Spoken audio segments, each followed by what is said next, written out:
aja sih sebetulnya. Dan kalau gue pikir musik metal itu tidak harus terlihat seram sih. Apa khususnya buat gue Hmm, yang main musik metal gitu. Musik metal tuh nggak harus yang hmm, selalu pakai baju hitam-hitam, terus harus gondrong, hmm, harus hmm, serem, antingnya banyak, tatoan, hmm, enggak sih. Musik ya tetap hmm, musik. Dia hmm, tidak akan menjadi identitas apapun buat bagi si hmm, pelakunya, dan dia tetap pure musik hmm. aja kayak gitu. Begitu juga musik yang lain Berarti, sih. Dan kebetulan karena gue bekerja di salah satu apa ya, banyak bekerja di tempat-tempat yang memang selalu support sama kegiatan musik. Jadi gue tidak memandang musik itu secara metal aja yang gue mainin, tapi gue hmm, mengapresiasi hmm, semuanya. Dan hmm, di tempat lain selain komunitas metal itu justru menurut gue apa ya, komunitas yang lebih general itu lebih menarik gitu tempatnya gitu. hmm, Dan secara apa ya, secara segmented mereka lebih nggak segmented daripada musik metal. Kayak misalnya kalau kita sekarang industri musik pop atau folk gitu yang lagi ngetren, hmm, itu juga sebenarnya bukannya bukannya berarti dia tuh apa ya, bukannya berarti dia tuh kayak metal harus mengidentifikasikan dirinya seperti yang hitam-hitam hmm, tadi atau enggak sih. Mereka benar-benar hmm, konteksnya tetap di musik gitu, dan secara gaya atau pembawaan itu tergantung orangnya sih masing-masing. Ada orang yang metal tapi kehidupan personalnya imut gitu, suka kucing lah.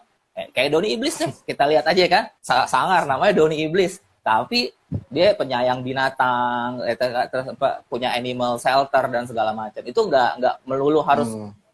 black metal, harus serem terus gitu. Enggak sih, kayak kalau menurut gue sih gitu sih. Jadi Hmm. itu emang bener-bener balik ke personalnya aja sih.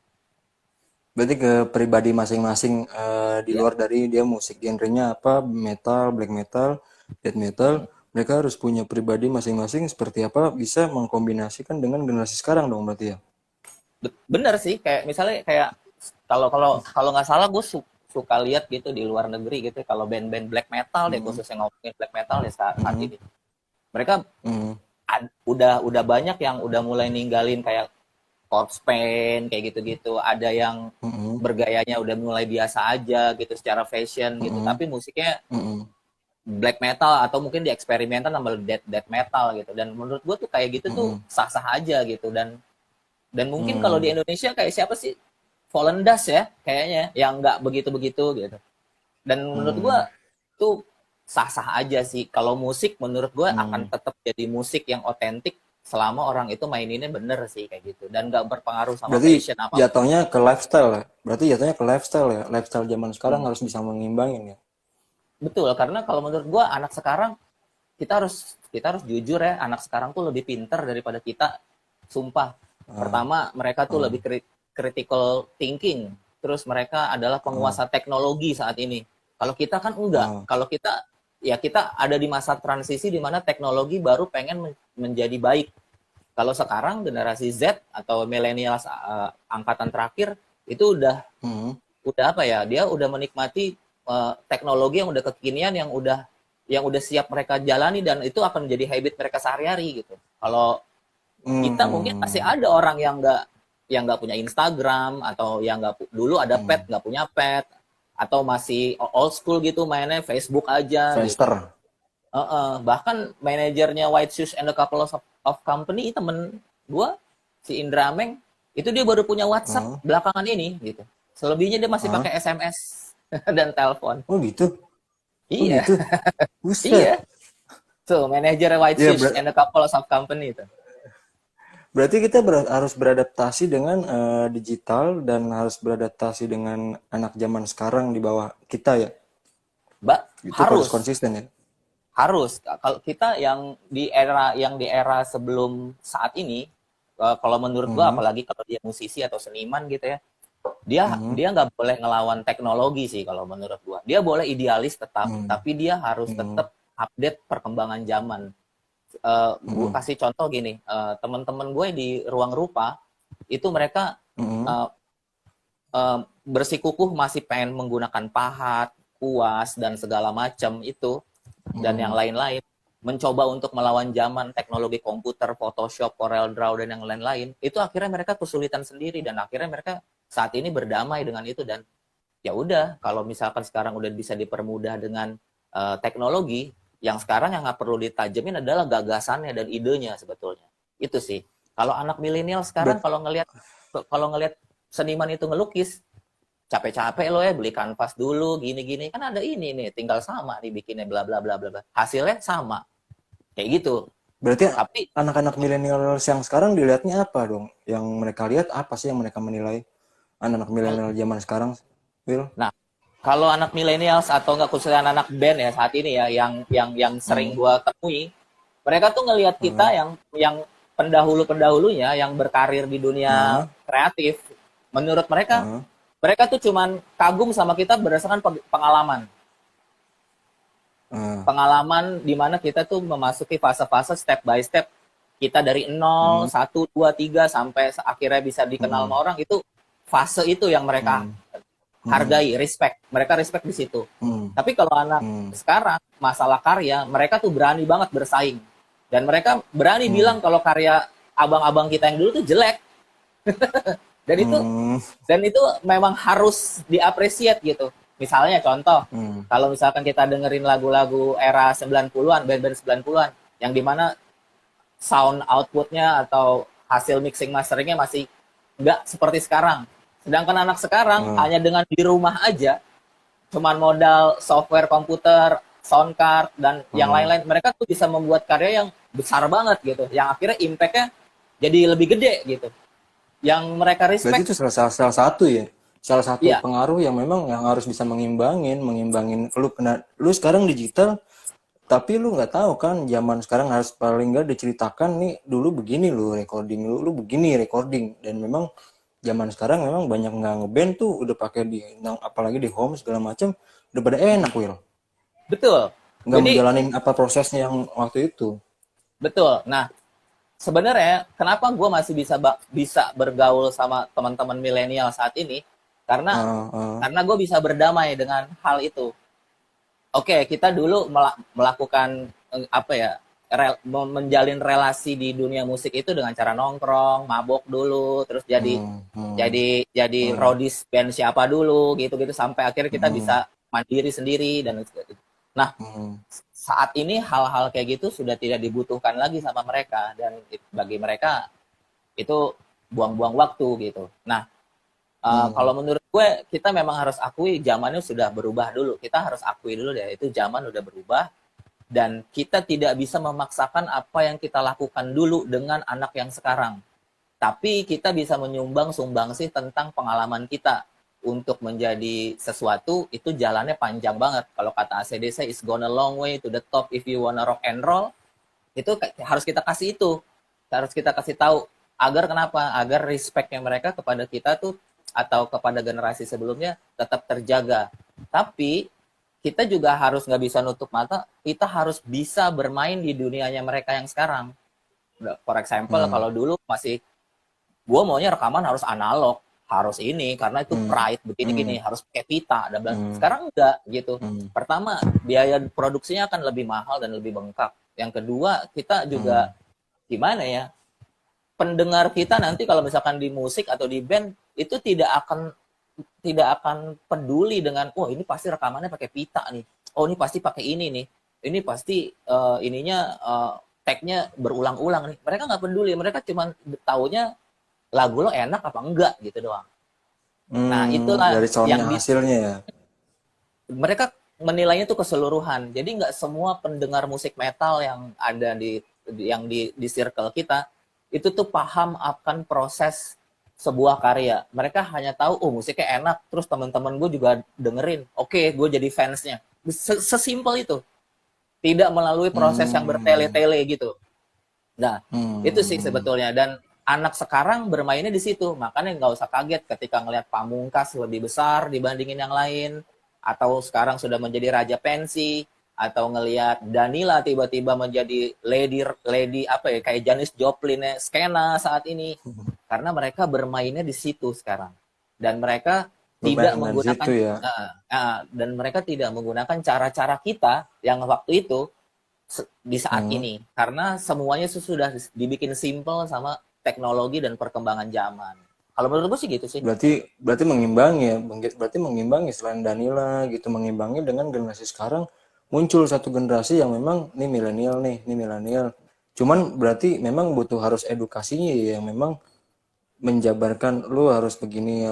Berarti edukasi yang harus kita ini kita Betul, jabarin ke anak milenial zaman sekarang ya. betul. Anak-anak generasi millennials atau Gen Z itu lebih suka diceritain ketimbang mereka baca. Itu berdasarkan riset yang selalu gue pelajari di Nielsen gitu ya, kalau misalnya itu. Jadi mereka tuh akan lebih seneng kalau mereka ngedapetin apa ya, edukasi langsung, misalnya kayak seminar, talk show dan segala macam. Mereka akan lebih seneng Hmm. itu ketimbang mereka membaca misalnya lo posting sesuatu nih, Oh. lo posting sesuatu tentang info tentang misalnya tentang dapur letter gitu. Lo Heeh. menulis berbagai sampai panjang gitu di dalam misalnya I don't know misalnya status Facebook atau page. Mereka nggak akan Hmm. baca. Tapi kalau lo ngomong langsung di dalam sebuah forum, mereka akan ngedengerin. Itu. Ya, ya, ya, ya, ya. Berarti mereka mendengarkan apa yang kita bicarakan disampaikan langsung ya, nggak usah pakai nulis gitu ya. Ya, betul. Itu juga berpengaruh sama kayak cara mereka sekarang menulis press release. Kalau band-band baru sekarang, kalau ngelihat press release mereka itu sangat simple. Mereka press release itu tidak lagi menulis tentang band ini terbentuk pada tahun sekian, dimotori oleh si A Mm-mm. sebagai gitaris ini. Enggak, mereka langsung misalnya band A, kami adalah band Jakarta berasal dari sini yang merilis Ya. single ini terus Hmm. dengan konsep musik seperti ini, proses peninian begini. Mereka langsung Hmm. simple, padat dan seperti itu mempengaruhi zaman tuh mempengaruhi banget kayak gitu sih. Kalau kita dulu tuh Ya, kita harus memperkenalkan diri dulu nih. Ini bandnya dari mana, yang ngegerakin siapa, circle-nya dari mana, kayak hmm. gitu. Itu udah berubah dan itu jauh banget. Kayak gitu sih. itu itu itu gue udah ngalamin sih kemarin nih. Jadi sekarang ada yang magang di dapur liter, 2 orang. Kemarin akhirnya ketemu sama gue malam-malam sih, pas udah gue nungguin. Dan akhirnya memang dia butuh gue jelasin gue Mm-mm. masalah dapur letter. Jadi dia menterjemahkan, mendengarkan ketika bab berapa ya? Sekarang itu bab terakhir kalau nggak salah. Dia Mm-mm. ngobrol sama gue, Mas ini untuk penjelasan secara secara sejarah dan lain-lain nih. Akhirnya gue ngobrol. Ya Mm-mm. udah lo rekam, gue ngobrol nih sejarahnya gini gini gini gini. Di luar itu nanti di luar itu gue rekam, dan di situ juga ada perihal yang bercanda dan memang untuk memberikan edukasi buat dia. Tahun ini gimana, 2 tahun lagi gimana, ini dan dia kaget 20 tahun, buset. Berarti di selain itu memang gue bicarakan semua. Mm-mm. Ya tinggal gue balik lagi, gue ada edukasi, tinggal lu mau gimana. Di Mm. umur lu 20 sampai 30 lu segini, dan itu akan lu mau lakuin apa aja. Tapi ketika umur 30 sampai 40 lu akan menemukan jati diri lu siap mau sebagai apa nih. Gue Mm. jelasin, ketika umur 40 ke atas akan menerima hasil dan yang apa yang udah dijalani nih. Itu yang magang 2 orang umurnya masih 20 berapa ya, 22. Nah, Dia udah tahu, alhamdulillah.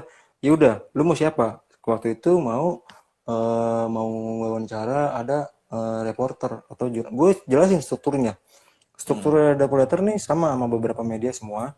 Cuman kalau yang ini lo mau, yang gue saranin adalah ini dia orangnya. Tuh. Ini orangnya asik dan dia basicnya adalah kuliah jurnalistik dan memang berbicaranya netral. Walaupun Mm-mm. lo nggak kenal, oke gue kenalin. Tapi dia melihat dia baca di artikel ada salah satu teman-teman kita sih. Mhm. Itu gimana Mas, tulisannya bagus. Tapi itu mungkin ada subjektif, gue bilang. Itu lu harus Mhm. ketemu sama ini, anak Bintaro. Ini karena memang dia kayak jurnalistik dan dia mengerti dan dia netral, nggak cuma metal. Walaupun dia punya band death metal waktu itu Mhm. kan. Dan sampai sekarang masih. Itu tenang kok, gampang. Nanti gue kenalin, lu akan ngobrol. Karena dia memang netral semua. Kalau yang Mhm. lu baca, lu lihat itu, enggak ah.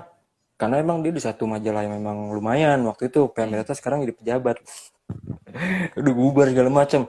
Oh kenal siapa, majalah ini gue tahu udah. Dan dari situ gue sebutin ada beberapa, lu kalau misalnya rajin baca Rolling Stone, Trax, High itu beda Mhm. dari segi bacaannya. Sampai aneka apa gadis itu semua beda. Itu bagaimana lu mengerti. Rolling Stone lu harus pinter. Trax oke, simple ya kan. High Ya. atau aneka itu bahasa gaul, lu harus mengerti. Jadi ada tiga, gue bilang ada tiga yang harus lu pahamin. gitu. Semuanya gue jabarin. Ya alhamdulillah, semoga mereka mengerti dan semoga lu menjadi baik dan benar, gue bilang. Lu mau Betul. sebagai apa? Oke bang, gue mau jadi PH begini. Ya lu mau jadi PH mau gimana? Lu umur 20 mau 30 nih, umur 20 30 lu jalanin semua. Biar lu belajar. Daripada lu ribet, mendingan lu yang udah ada di rumahnya masing, yang udah di rumahnya, ya silakan. Lu akan gue bantu dan gue akan bantu ya saling simbiosis mutualisme Hmm. supaya lu ada beredukasi. Lu masalah kamera segala macam gue jelasin waktu itu Roxologix virtual waktu itu di Chicks. Lu bisa gue bantuin, lu bantuin gue, tapi gue akan bantuin lo nih ketemu sama mas ini. Lu ngobrol deh, lu biar supaya ini nggak ada di kampus lu, masalah Hmm. sound engineer segala macam nggak ada di kampus lu kan, tapi lu belajar supaya lu bisa. Gue akan ini biar simbiosisnya enak. Ya. Gue bikin Roxologix, gue di Chicks, silakan. Hmm. Lu kamera segala macam bla bla bla. Lu untuk urusannya apa? Gue ngeracunin milenialnya itu gitu loh, yang memang magang di gue. Ya udah lu gue racunin ya kan, tapi kan hanya tertentu doang yang mau mereka mengerti ya kan, dan nggak semua orang. Makanya cocok banget nih, ya udah deh lu mau nggak. Makanya terakhir bang gimana penilaian gue, ya penilaian lu cukup aja lah. Tinggal lu gimana buat pembelajaran lu gimana nih, lu mau nggak nih konsisten. Ini sih karena corona aja ya. Lu kalau nggak corona gue akan suruh datang semua gigs metal, gue datengin lu biar tahu. Hmm. Ini karena kemarin di cafe studio BMG, Hmm. lu kenalin sama Boet nih, lu kenal sama Boet nih gini-gini, lu kenal udah ngobrol, walaupun ada IO-nya teman-teman dia seumuran, gue bilang lu ngobrol sama Babe deh Boet, segala macam itu sahabat gua, lu ngobrol dan lu tahu Hmm. jelas gitu loh, bagaimana ini metal nih gini gini gini gini, dan sebenarnya liputan segala macam Hmm. ada tiga gigs biasa, middle, sampai konser internasional. Hmm. Itu gue So, racunin semua segala macam hmm. milenial dengan anak zaman sekarang, gue racunin tuh, tinggal lu nyikapinnya gimana, Hmm. terserah lu. Dan dia pasti akan Gue memilih, lebih enak kayak begitu. dan dia sih pasti akan memilih mana yang menarik buat dia, dan kita nggak bisa memaksakan sih. Hmm, Pasti kayak begitu Kak. iya, Dan nggak apa-apa. dan dan milenial sekarang tuh kenapa bisa lebih pintar, karena ya itu tadi, teknologi ada di tangan mereka. Kalau kita enggak, kalau Hmm, mereka wah udah ini banget iya deh. sih, Itu yang udah tapi pasti itu beda lah. Mm-mm. Yang membedakan tuh antara milenial sama kita tuh cuma masalah pengalaman sih. Pengalaman yang Hmm, dimana mereka nggak pernah. Kalau kita dulu harus nongkrong dulu di mana, nongkrong dulu di sini, jadi ini. Gitu. iya, Kalau mereka tidak melewati fase itu, mereka kalau gue bisa langsung ke si Ajis dapur letter, ngapain gue harus lewat si A, si B, si C, langsung aja datengin orangnya. Kalau mereka tuh kayak gitu. Kalau kita kan dulu segan, mau hmm, ketemu, mau kenal sama Robin Noksa nih, ya kan? Tapi gimana ya, nggak segan gitu ya, nongkrong dulu di pintu Poster iya, Cafe gitu dulu kan.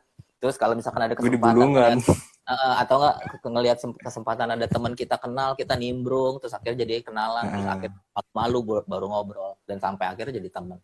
Sebenarnya heeh, sih kayak gitu sih, kayak heeh, gitu.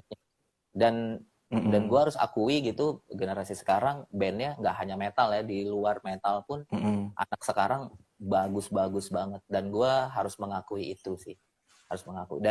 Dan gue harap juga band-band yang duluan daripada mereka gitu juga punya apresiasi yang seperti itu gitu. Dan si Heeh. millennials ini kalau diapresiasi sama senior seniornya, dia akan lebih respect sama si seniornya, kayak gitu sih. Itu Ya hal yang mungkin mereka melihat dulu ya, mereka melihat dulu mm-mm, perkembangannya gimana gitu loh. mm-mm, Karena memang itu agak susah juga sih ya. gitu. Ya konsisten sih Will. Mm-mm. Sama kayak kayak misalnya kayak kemarin millennials itu pada suka nanya, bang sekarang tuh media-media yang pada support sama musik Indonesia itu siapa aja sih? Apakah TV support, apakah radio support, dan gue Hmm, langsung jawab gitu, media yang support musik itu sebenarnya banyak gitu, tapi lebih banyak itu hmm, yang bersifat Zain atau web web gitu atau digital, hmm, hmm, karena mereka tidak tidak tidak harus memenuhi standar layak siar dan yang segala macam. Dan hmm. gue menyebutkan beberapa nama media itu ya, termasuk media lo gitu, Dapur Letter adalah salah satu yang menurut gue kredibel, karena kan sekarang banyak banget orang bisa bikin media asal-asalan ya gitu, hanya menggunakan nama besar siapa gitu, dan akhirnya mereka mengklaim itu bisa menjadi sebuah media atau corong yang lain. Sorry, maksudnya gue kayak misalnya gini, ada senior yang menganggap dirinya something gitu di metal gitu, terus mereka dengan seenak kudelnya gitu mereview sebuah album gitu, dan kapasitasnya dia juga bukan dari orang jurnalistik, dan pasti itu semuanya subjektif gitu. Karena ya gitu, sedangkan media itu butuh objektivitas gitu, dia punya hak subjektif, tapi intinya dia menulis harus subjektif, harus subjektif kayak gitu. Dan teman-teman di daerah khususnya yang suka bertanya sama gue tentang masalah media-media itu, ya gue kasih link-linknya ini media-media yang menurut gue tuh kredibel, eksis dari dulu sampai sekarang. Coba gitu. Kalau misalkan media-media yang dalam tanda kutip yang gue sebutkan tadi, menurut gue bukannya untuk apa ya, untuk berjejaring aja deh. Kalau menurut gue bukan untuk lo berbisnis yang lain gitu, karena mereka nggak punya nilai tawar sebetulnya. Itu hanya kayak ya gaya-gayaannya aja biar dilihat orang penting gitu di skena gitu. Enggak sih. By the way, yang nonton ini Ajis Dapur Letter ini gue kenal dari zaman era Stardust. Lo bayangin aja 2009 2005 ya, gue lupa deh. Tapi Stardust. Tapi konsisten dan selalu menulis gitu, dan selalu pengen menjadi orang di belakang layar itu sulit gitu. Karena karena apa ya? Karena di komunitas ya, khususnya di metal, semua orang tuh pengennya tampil gitu. Semua orang tuh pengennya tampil, dan semua orang tuh pengennya ngedapet sebuah pengakuan gitu. Nah, itulah yang akhirnya ngebuat komunitas metal itu besar di Indonesia, tapi move-nya tuh slow gitu. Nggak kayak lo kalau misalkan ngelihat musik folk saat ini ya gila ya, menguasai semua lini musik-musik indie ya kan. Musik-musik independen sekarang tuh dikuasai sama mereka gitu. Karena mereka nggak menganggap seperti itu di dalam komunitasnya. Jadi mereka nggak ada kotak-kotakan yang sangat gimana ya, kayak di skena metal atau di skena musik ekstrim lainnya gitu.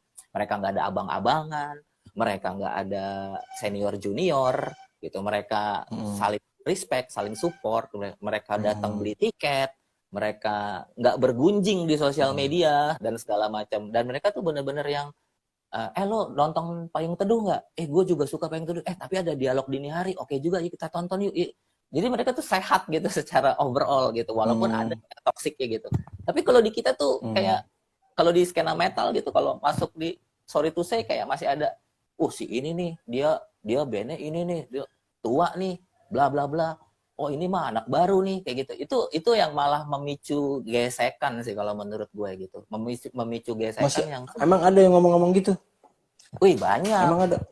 Banyak, bahkan mereka tuh nggak tanggung untuk mengklaim mereka nih, misalnya gue nih di metal senior. Mereka ada yang seberani itu ngomong kayak gitu. Gue senior di metal nih. Semua yang lo tonton tuh yang kayak Grosik gitu-gitu tuh teman gue semua. Mereka sering berkelakar gitu di ade-adeannya gitu. Makanya itulah yang akhirnya membuat si komunitas metal ini di Indonesia walaupun banyak, tapi jalannya slow kayak gitu. Dan slow motion ya kan, kayak foto slow gitu, slow gitu. motion. Itu hal-hal yang itu klasik banget sih, Jis. Dari zaman dulu tuh kayaknya susah banget sembuh gitu. Sedangkan anak-anak milenial sekarang itu tuh mereka tuh udah nggak peduli sama itu gitu. Kalau di skena musik metal tuh kita masalah klasiknya yang jarang sembuh, duit, cewek, sama sikut-sikutan band. Itu tuh. Kenapa anak milenial nggak sembuh? Kenapa anak milenial nggak sembuh, atau memang mereka memilih masing-masing gitu loh?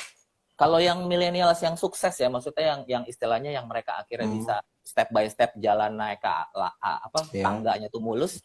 Mereka tuh nggak berpikir kayak kita yang dulu begitu, nggak yang ribet masalah komunitas. Maksudnya komunitas tuh harus begini, semua harus begini. Enggak, mereka tuh udah mulai profesional di dalam bagaimana mereka memanajemenin band mereka sendiri gitu.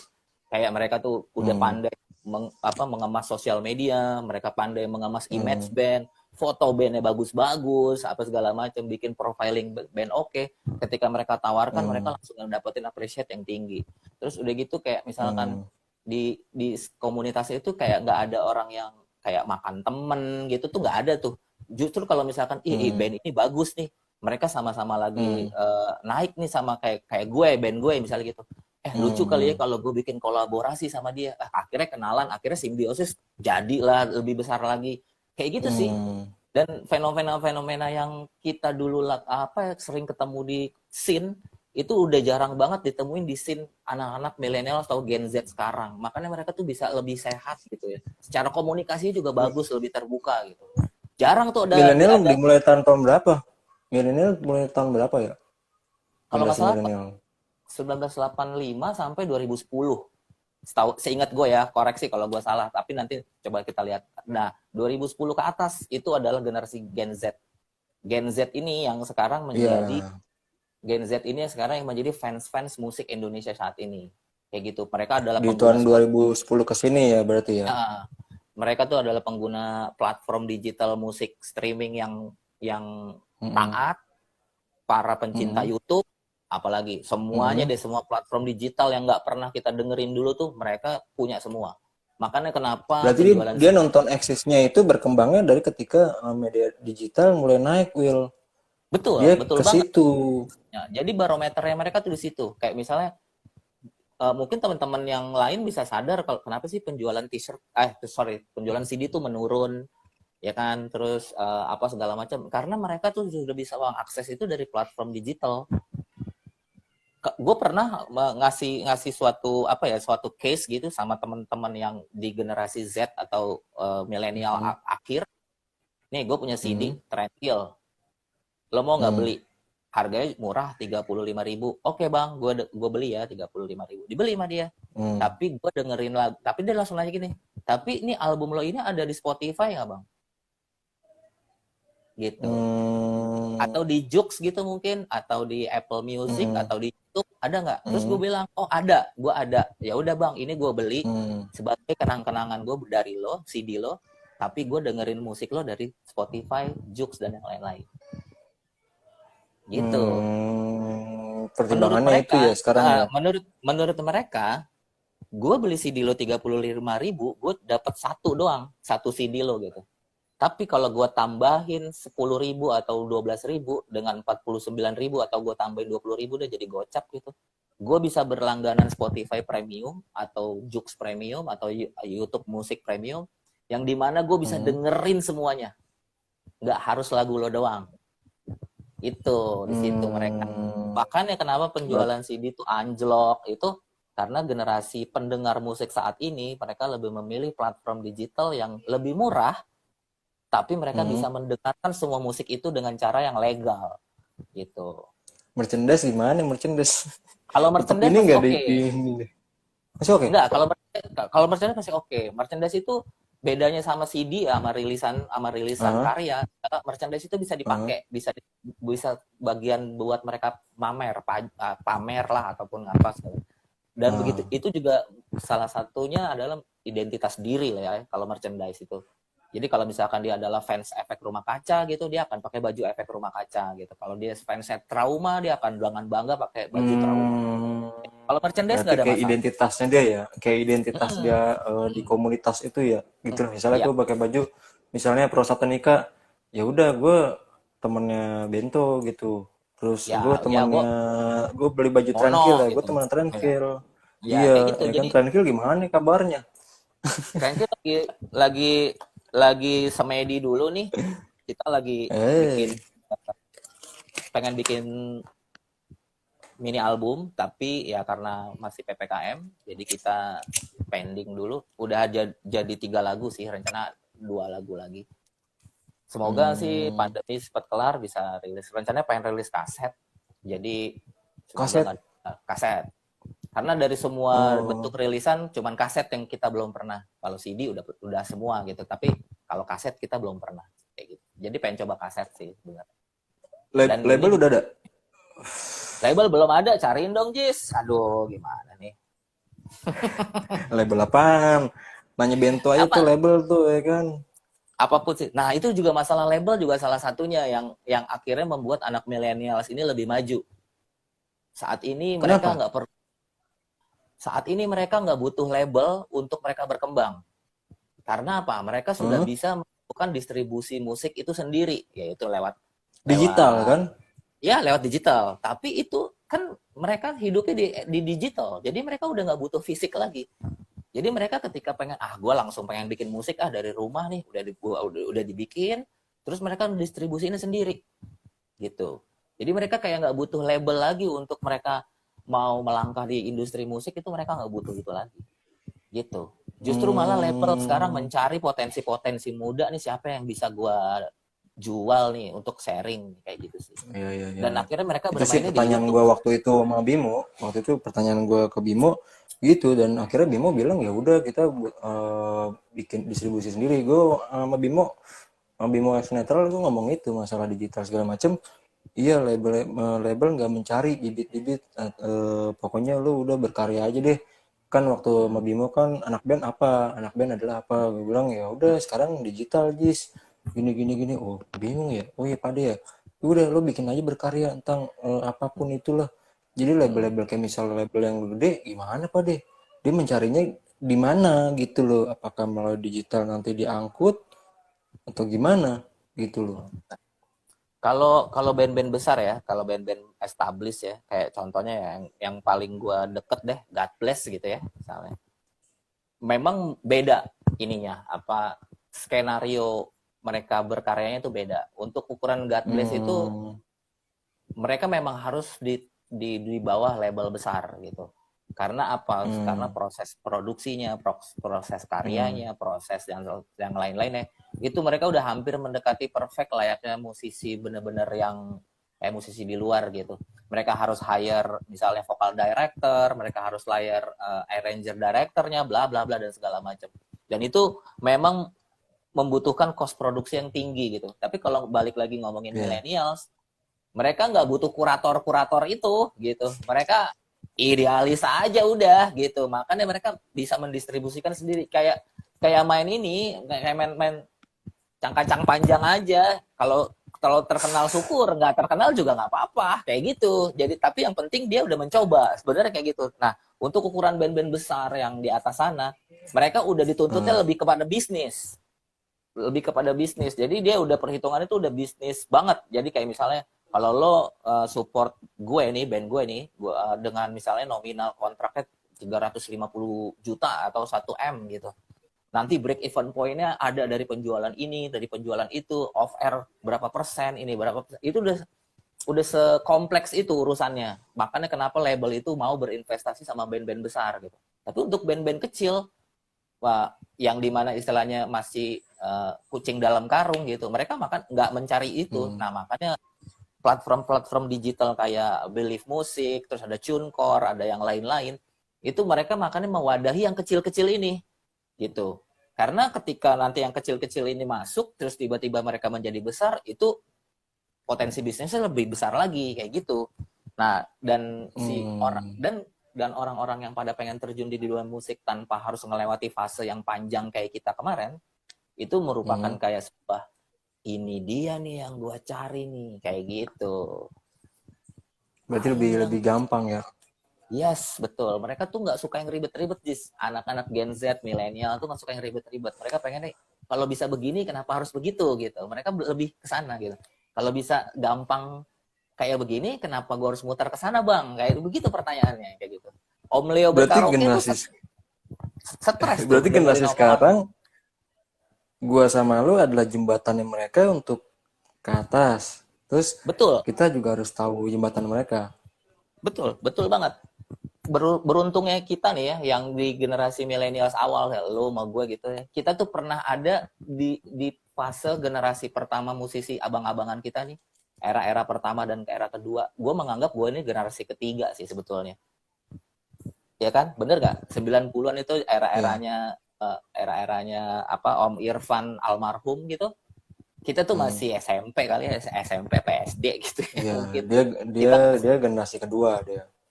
ya Sama kayak Ivan gitulah. di generasi dua, kita generasi ketiga, dan kita tinggal di generasi keempatnya gimana nih? Karena kan melebar, ibaratnya kerucut kan. Mm-mm. Iya, kerucut satu, dua, kita tiga, ini empat nih banyak nih melebar kayak piramid. Ya, Cuy. Kalau kalau menurut gue untuk generasi-generasi pertama mereka apa ya, generasi yang udah lebih tua di atas kita tuh memang yang dituntut tuh cuma satu, tetap eksis. Kalau memang mereka masih ada di industri ini gitu, tetap eksis. Mereka boleh punya pride gitu, karena mereka pasti punya pride gitu, karena sebagai pionir gitu, itu pasti mereka punya pride. Tapi tidak menutup mata untuk kemajuan-kemajuan yang ada di saat ini gitu. Kalau mereka masih eksis, mereka mau tidak mau harus terjun di dunia anak-anak milenial sini kayak gitu.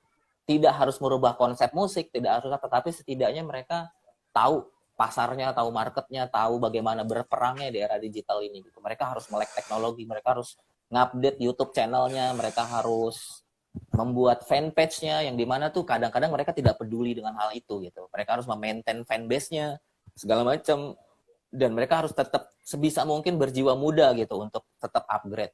Kalau di generasi kita nih yang pernah ada di menonton abang-abang ini, terus sekarang kita posisinya ditonton sama adik-adik yang ini, ya kita harus ngasih tahu gitu alur informasinya, alur informasi ke apa ya. Dulu tuh begini ngeband dan kita tuh begini, dan dulu musik seperti ini dan sekarang seperti ini. Itulah yang menurut gue edukasi yang paling bagus untuk disampaikan ke generasi yang di bawah kita, biar mereka tuh tetap respect dan tetap bermain di wilayahnya, tapi ya itu tidak banyak gesekan-gesekan yang berarti lagi gitu. Sometimes kadang-kadang gue masih suka dengar berarti itu 10 tahun atau 20 tahun lagi gimana? 10 tahun atau 20 tahun lagi gimana? Kita punya generasi milenial, terus 10 tahun 2 tahun lagi gimana? Di bawah mereka ada pasti kan? Pasti ada. Dan menurut gue musiknya udah sangat kompleks. Udah sangat kompleks, dan bahkan mungkin kita nanti nih mungkin tidak akan mengerti musik mereka. Mungkin ya gitu. Dengan sekarang perkembangan sekarang. Iya. Tapi bukan berarti kita nggak bisa ya. Kita bisa aja terus ngikutin perkembangan musik-musik kekinian kayak gitu. Kayak lu kan orang media nih, lu harus dituntut, kuping lu tuh harus dituntut nggak boleh tua gitu kan. Kuping lu nggak boleh tua itu, karena apa ya, karena itulah yang nanti akan lo tulis gitu di dapur letter, atau lo akan lo sampaikan. Lo sebisa mungkin harus bisa menerima perubahan-perubahan itu gitu, yang signifikan kayak dan lebih liar kadang-kadang idenya kayak gitu. Nah, 20 tahun objektif ya. Betul. 10 tahun, 20 tahun lagi gua rasa musiknya akan kompleks dan bisnisnya akan lebih banyak lagi. Kalau sekarang kan masih di ranah apa sih, YouTube, Instagram, Facebook, apalagi Believe di platform-platform seperti itulah. Tapi mungkin ke depannya itu akan lebih gila lagi, mungkin dengan perkembangan teknologi yang misalnya si Apple udah punya TV sendiri lah, apa segala, Mula TV lah udah mulai ngambilin musisi untuk konser legal untuk yang ditonton secara berlangganan dan segala macam. Itu bakal lebih oke lagi. Dan teman-teman kita juga kayak yang lain punya YouTube channel yang udah bagus-bagus gitu, mereka juga udah bisa menjadi sebuah source tersendiri gitu untuk itunya, dan itu bakal lebih massive. Berarti kita lagi acuan ya, berarti kita acuan untuk generasi 20 tahun di bawah milenial kita ya. 20 tahun lagi atau 30 tahun lagi, berarti kita jadi macam acuannya untuk mereka supaya nggak lari gitu dari apa yang udah benang merahnya, apa benang lurusnya gitu. Ya. Kita akan jadi buku sejarahnya mereka, udah pasti. Untuk generasi gitu. Kayak gitu, kayak misalnya oh dulu pang-pangan kayak gini ya, oh marginal tuh begini kayaknya, tapi di era nanti 10 tahun lagi mungkin nggak kayak gitu dandanannya. Mungkin ya nggak seperti Bobby sama Mike lagi gitu dandanannya, tapi mereka akan kayak kita aja sekarang nih, misalnya kayak oh gue pengen dengar musik punk tuh apa sih referensinya, untuk misalnya kayak gue tuh Exploited, terus misalnya apalagi misalnya ada GBH gitu, terus apalagi kita kira di belakang ya The Who misalnya, atau siapa lagi misalnya ada The Clash gitu, tapi kita memainkan musiknya ya kita tahu nih musiknya yang bagus kayak gini nih, akhirnya menjadi acuannya. Oh kalau pengen bikin musik punk yang singelong gitu kayak The Clash nih enak nih kayak gitu, itu jadi acuan kan, jadi semacam referensi. Oh kalau yang agak barbar dikit dengerin Exploited nih kayak gitu kan. Nah itu acuan. Mungkin generasi yang 10 tahun tadi kita bilang, dia akan menganggap itu sebagai acuan gitu. Karena mungkin kalau dia lebih jauh lagi ke belakang, ke abang-abangan kita yang kayak si Krisna Sandra, almarhum apa gimana, mungkin kupingnya udah nggak nerima. Tapi dijadikan sebuah referensi aja, referensi teladan. Oh dulu ya metal tahun 90-an tuh gini. Itu sih Iya, iya, iya, iya, iya. Dan gue yakin, Oke, gue yakin sih emang keren. yakin keren. Mik lu gak kedengeran. Oi, halo halo. The last word from you, it's all about metal millennials. What? It's all about metal millennials. Last words from you, Will Trankel as fucking vokalis ya kan? Dia vokalis anak band Tranquil. Oh gokil ini. Rambutnya gimbal sih tapi anak metal, metal gaul. Keluarnya, gue mau ngucapin terima kasih buat Dapur Letter. Semoga terus menjadi media yang mensupport industri musik Indonesia, Amin, mau itu amin. dari ranah indie, mau itu dari ranah mainstream dan yang Hmm. lain-lain. Terus buat teman-teman jaga kesehatan, semoga bisa melewati pandemi dengan Woi, sehat-sehat harus aja sehat. gitu. Eh, Jangan berperang statement di sosial media masalah COVID dan segala macam. Lebih baik Hmm, berkarya. Terus apa lagi ya? hmm. Eh, Tetap semangat main band walaupun sekarang kita udah lupa caranya main band, main musik. Dan Lu lupa berarti ngeband lu. udah lupa dan berbelasungkawa buat semua teman-teman yang memang kemarin-kemarin banyak Ya, banget musibah, bencana dan yang lain-lain karena COVID-19 yang nggak kunjung kelar di negara kita nih. Semoga tahun depan kita udah bisa lagi ketemu secara langsung amin. di konser manapun kayak gitu. Dan mungkin saatnya sekarang kita udah mulai ngelupain problematika klasik yang tadi ya, yang tadinya mungkin perang Hmm, dingin, kalian akhirnya hmm, bermaaf-maafan ataupun gimana. Karena memang hmm, sekarang saatnya kita emang harus saling menguatkan sih. All the best gitu hmm, sih pokoknya. hmm. Semoga Dapur Letter maju terus. All the best. Amin. Thank you teman-teman.